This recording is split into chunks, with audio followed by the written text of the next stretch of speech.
Est-ce qu'il y a des gens dans la salle qui sont patrons, ex-patrons ou aspirants patrons? Tant mieux, parce que dans le livre, il y en a pour tout le monde. Alors, il ne faut pas être gêné non plus. J'ai été patronne 35 ans et peut-être pour certains mangeurs de chair, on peut toujours l'être un peu, mais il ne faut pas l'être tout le temps. Si vous êtes un patron, qu'est-ce que vous trouverez dans ce livre? Eh bien, vous allez trouver des illustrations et des témoignages de patrons qui font autrement dans les activités de leur relation avec leurs employés.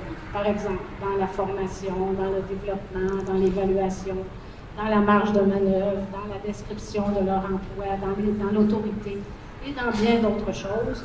Vous allez voir comment on peut faire autrement que ce que l'on fait quand on est un mangeur de chair.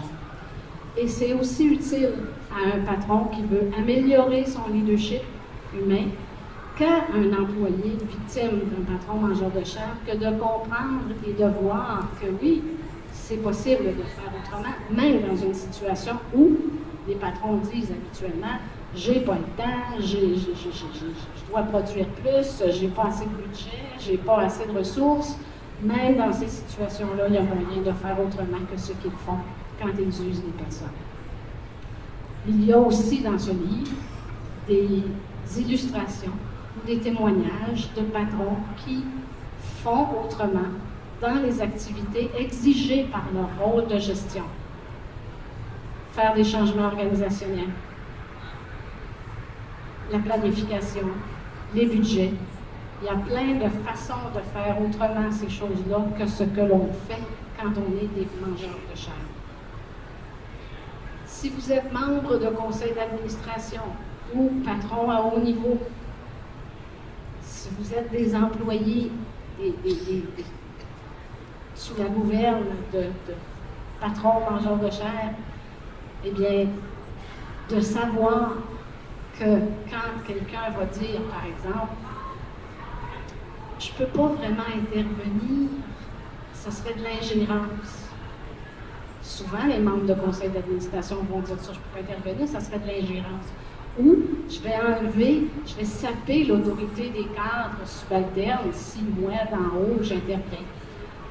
C'est pas tout à fait comme ça qu'il faut voir les choses. Et ces gens-là, ils recrutent, ils fixent des objectifs, ils fixent des délais, ils évaluent, ils sanctionnent, ils donnent des récompenses. Alors, il y a plein de choses qui peuvent se faire à travers toutes ces fonctions-là. C'est facile de reconnaître un mangeur de chair parce qu'il vous éteint.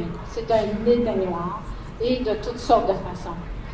Comment vous pouvez faire pour vous protéger? Eh bien, j'ai parlé des 3 voies potentielles avec chacune des exemples de solutions. Et un patron qui est mangeur de chair peut travailler son leadership. Ce n'est pas tous les mangeurs de chair qui sont incurables, mais il y en a. Alors, il faut savoir reconnaître si vous avez affaire à un incurable ou pas.